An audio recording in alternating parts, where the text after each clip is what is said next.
शिवांग, आपके साथ कुछ मुस्लिम महिलाएं हैं, उनका क्या राय है, उनकी क्या ओपिनियन है नरेंद्र मोदी सरकार की योजनाओं को लेकर? खासकर ये जब बात कही जाती है कि अंतर किया जाता रहा मुस्लिम और हिंदू में, क्या वो ऐसा मानते हैं या फिर योजनाओं का बराबर लाभ उन्हें भी मिल रहा? उनका कहना क्या है, उनकी राय क्या है? शिवांग, देखिए, ये इस वक्त जब हम ये डिबेट कर रहे हैं, वो इस डिबेट को अपने YouTube चैनल पे, जो हमारा TV9 का YouTube चैनल है, उस पर देख भी रहे हैं अपने फ़ोन पे, और वो बिल्कुल भी वाकिफ़ नहीं है मुमताज़ आलम की बात से या दूसरे व्यक्ति जो बुराई कर रहे हैं सरकार की। आपका नाम क्या है? मेरा नाम इरम रिजवी है। इरम जी, मुझे ये बताइए, कई लोग स्टूडियो में ये कह रहे हैं कि ये खैरात है जो सरकार आपको दे रही है, क्या इसको आप खैरात मानती हैं? क्या इससे पहले किसी और गवर्नमेंट ने खैरात दी जो ये गवर्नमेंट खैरात देगी? ये गवर्नमेंट सबके साथ एक सा व्यवहार कर रही है, किसी को खैरात नहीं दे रही है। खैरात मीन्स होता क्या है? हर गवर्नमेंट आई, किसने महिलाओं को आगे बढ़ाने का बताया? किसने बाल विकास या क्या नाम है बच्चों की शिक्षा के लिए योगदान दिया? किसने घर के अंदर उज्जवल भविष्य के लिए गैस चूल्हे का या सिलेंडर का इंतजाम किया? अगर ये खैरात है तो इसको जो लोग खैरात मान रहे हैं वो बहुत गलत मान रहे हैं। ये देश को उन्नति करने के लिए काम किया जा रहा है, ये महिलाओं को आगे बढ़ाने के लिए काम किया जा रहा है, ये देश को एक सतर्क और एक महान बनाने के लिए काम किया जा रहा है। कुछ लोगों का आर्ग्यूमेंट ये भी है कि सांसद नहीं बनाए जाते मुसलमान या कैबिनेट मंत्री नहीं बनाए जाते, इस पर आपका क्या कहना है? ये एक सोच है, ये गलत है। क्यों? कैबिनेट कौन नहीं है? कैबिनेट क्या मुख्तार अब्बास नकवी कैबिनेट मंत्री नहीं है? शाहनवाज हुसैन कैबिनेट मंत्री नहीं है? कौन ऐसा है जो कि इस गवर्नमेंट के अंदर मुसलमान नहीं है? लेकिन ये एक समाजवादी की बनाई हुई रणनीति थी। बताइए, आपका क्या कहना है? सरकार के जितने काम हुए 9-9.5 साल में, आप संतुष्ट हैं उससे? जी जी जी जी। हाँ।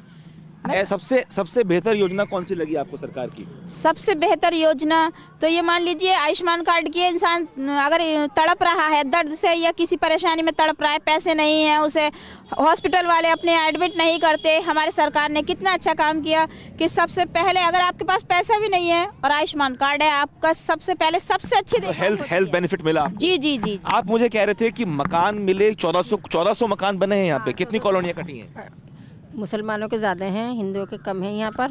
और ठीक है, जल्दी से अलीगढ़ का रुख कर लेते हैं। सुमंत वहां से हमारे साथ मौजूद हैं। सुमंत, वहां पर मुस्लिमों के मन में क्या है? क्योंकि अब बीजेपी ने ये जो अप्रोच बनाने की कोशिश की है, इसे ऑपोजिशन मुस्लिम वोट बैंक को साधने के तौर पर देख रहा है। कहा यह जा रहा है कि भाई 2024 के लोकसभा चुनाव है, इसलिए अब मुसलमानों को साधने की कोशिश की जा रही है। बिल्कुल। ये क्या नाम है आपका? मेरा नाम परवीन है, हिना परवीन के नाम से जानते हैं। बिल्कुल समीर, मैं अलीगढ़ में हूँ और बहुत सारी महिलाएं इस वक्त और काफी देर से हमारे कार्यक्रम में जुड़ी हुई हैं जी। कैसे देखती हैं आपको जो मोदी सरकार की योजनाओं का लाभ मिला, कैसे देखती हैं आप? मोदी सरकार का बहुत अच्छा लाभ दे रहे हैं। मकान दिया है गरीबों को, अनाज दिया है गरीबों को, और सिलेंडर भी दे रहे हैं। पहले भी दे चुके हैं लाभ, जो है 2.5 लाख रुपए से। बहुत है। लोगों से बात करते हैं। आपका क्या नाम है? शबाना। शबाना जी, आप बताइए क्या लाभ मिला, कैसे देखते हैं आप मोदी सरकार के कामकाज को? अच्छा लगता है। अच्छा, क्या अच्छा लगता है आपको? जैसे कि ये अभी बता रही थी उसी तरीके से बिल्कुल सही है उनका। सही है। चलिए कुछ और लोगों से बात करते हैं। आपका क्या नाम है? आप बताइए कि क्या लाभ मिला, कैसे देखते हैं आप? जैसे कुछ लोग ये कह रहे हैं कि जब बीजेपी ये कार्यक्रम चला रही तो जो बाकी विपक्ष के लोग हैं वो ये कहते हैं कि सिर्फ लुभाने की कोशिश हो रही है, सरकार खैरात बांट रही है। आपको लगता है कि इसका फायदा मिला, ये खैरात है? फायदा मिला है, खैरात क्यों होगी? क्या नाम है आपका? हमारा नाम शबनम है। जी शबनम जी, बताइए। अच्छा करा है, सब कुछ ऑनलाइन कर दिया है। कोई छेड़खानियाँ, चोरी चकोरियाँ, बेईमानियाँ सब खत्म हो गई।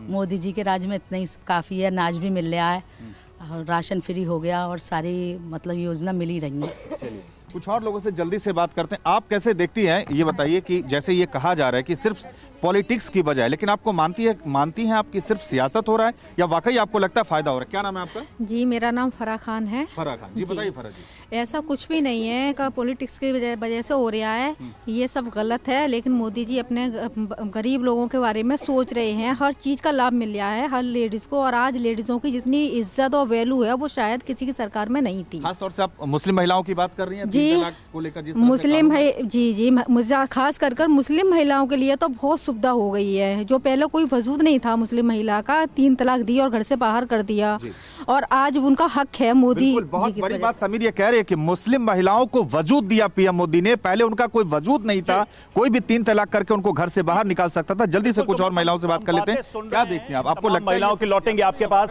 फैज खान साहब, अभी थोड़ी देर पहले बख्श साहब ने एक बात कही कि एम्पावरमेंट और अपीजमेंट, एक तरफ एम्पावरमेंट है, सशक्तिकरण है, दूसरी तरफ तुष्टीकरण है। सरकार ये क्या डिफरेंस समझ रही है और इसी को देखते हुए इन बातों को कहा जा रहा है, इन योजनाओं को लाया जा रहा है? उनको पता है कि महिलाएं मुस्लिम समाज की अगर मजबूत होंगी तो पूरा समाज मजबूत होगा। देखिए, इस बात को समझ जाना चाहिए कि तुष्टीकरण क्या होता है और एम्पावरमेंट यानी सशक्तिकरण क्या होता है। एक सरकार लगभग 50 साल तक इस देश में शासन करती है। 2006 में सच्चर कमेटी की रिपोर्ट लाती है, कहती है मुसलमान दलित से भी पीछे हैं, इंफ्रास्ट्रक्चर में भी पीछे हैं, आर्थिक स्थिति में भी पीछे हैं, हर चीज़ में मुसलमान पीछे।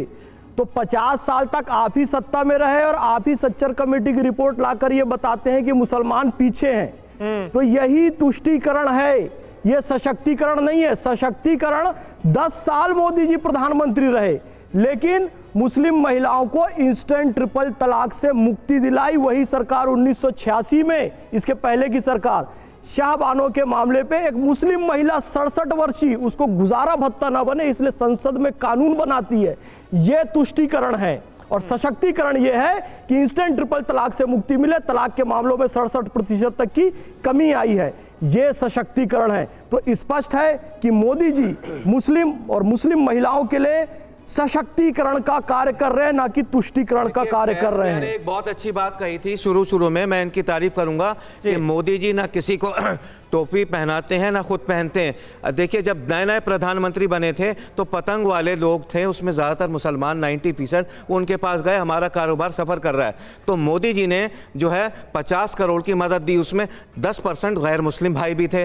तो ये कह के नहीं दी कि ये जो मैं मदद दे रहा हूँ ये तुष्टीकरण है, मुसलमानों को दे रहा हूँ। उन्होंने कहा मैं पतंग वालों को ये मदद दे रहा हूँ। तो उस 50 करोड़ में से जो 90% जो मदद गई वो पतंग वालों मुसलमानों को गई। लेकिन ये सरकार ढिंडोरा नहीं पीटती। ये सब 80 करोड़ लोगों को अनाज दिया जा रहा है, वो 2 बच्चे उसमें मुसलमान भी शामिल है। फिरोज साहब, लेकिन आप जिन बातों का जिक्र कर रहे हैं, कादरी साहब रिएक्ट करना चाह रहे हैं। कादरी साहब, इत्तेफाक नहीं रखते क्या आप? देखिए सर, जहाँ तक के सवाल महिलाओं के बारे में है, मुस्लिम महिलाओं के बारे में जो यह बात हो रही है, मैं ये कहता हूं 68.7% तलाक़ें कम हो गई। कादरी मियां, जरा मुझे बोलने। हाँ, बोलिए। ये कह रहे हैं कि मुस्लिम महिलाएं पहले भी महफूज थी, आज भी महफूज है और आइंदा भी हमारे देश में महफूज रहेगी इंशाअल्लाह। रहा सवाल कि ट्रिपल तलाक का जो कानून बनाया गया, ट्रिपल तलाक एक वक्त में 3 तलाक बोलना अज़रूए कुरान खुद गलत है, लेकिन वो चीज़ होती थी, वो तलाक़ बिदअत, तलाक़ हसन, वो एक अलग बहस है। लेकिन मैं आपको ये कहना चाहता हूँ सर कि मोदी जी ने बहुत अच्छे कार्य किए, आप तमाम हजरात कर रहे हैं, चलिए मान लिया कि अच्छे कार्य किए, अच्छे स्कीम दे रहे हैं, बहुत लोगों को इसका लाभ मिल रहा है। बावजूद उसके हिंदू मुस्लिम की जो खाई बढ़ रही है, ये नफरत का जो बाजार गर्म हो रहा है, इसके ऊपर एक मिनट सर, नहीं सुनिए आप पहले बोलने दीजिए मुझे। बोलिए। जो हिंदू मुस्लिम की खाई बढ़ रही है इसको खत्म कीजिए। नफरत के बाजार में मोहब्बत की दुकान खोलिए। एक डेटा मैं पूछ ले रहा हूं, दुकान खोल ले बैठे। देश में दंगे बढ़े हैं कि कम हुए? मोहब्बत की दुकान से अल्लाह बचाए। नहीं, हम तो खोलेंगे ना, हम तो खोलेंगे। अंबरजादी कुछ रिएक्ट करना चाहिए। अंबरजादी मोहब्बत का खुला हुआ है पूरा। अंबरजादी कि हर मस्जिद में राम का जाप होना चाहिए। मोहब्बत का मॉल खोल रखा है बीजेपी ने भाई मेरे। क्या ये मोहब्बत है? बताइए। यही तो, हाँ। क्यों मोहब्बत? और सुनिए, क्यों मंदिरों में इफ्तार पार्टी नहीं होती है, गुरुद्वारों में इफ्तार पार्टी नहीं? क्या बात कर रहे हो आप? यही भारत की एकता, अखंडता और यही भारत की धर्मनिरपेक्षता की खूबसूरती है। कितनी मंदिरों में जाकर, चर्च में जाकर आरएसएस की गाएंगे आप। अरे आप आरएसएस के प्रचारक है। कादरी साहब, आपकी जानकारी के लिए एक मिनट कादरी साहब आप प्रचारक हैं। अरे भाई सुनिए तो, कादरी साहब आपकी जानकारी के लिए बता दूं कि जब कोविड का टाइम चल रहा था, कादरी साहब जब कोविड का टाइम चल रहा था तो रमजान के महीने में मंदिरों के अंदर बाकायदा नमाज भी पढ़ी गई।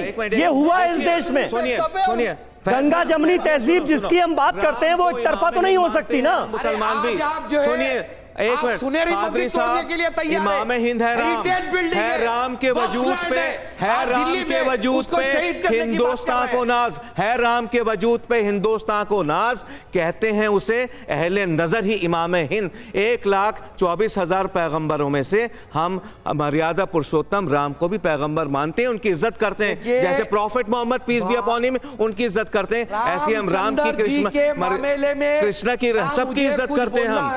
सुनिए जी, वो एक भगवान है हिंदू धर्म के, हम उस बारे में कोई टिप्पणी नहीं करेंगे, लेकिन जिस तरीके से इंद्रेश जी ने इज्जत तो करेंगे, बराबर करेंगे, बराबर करेंगे। नहीं ठीक, इंद्रेश जी ने ठीक है, हमें एक बार हमें लखनऊ चल, देखिए इंद्रेश जी ने क्या कहा सर, सुनिए इंद्रेश जी ने क्या कहा, वो खबर सबको पता है, वो मानना ना मानना जनता की जिम्मेदारी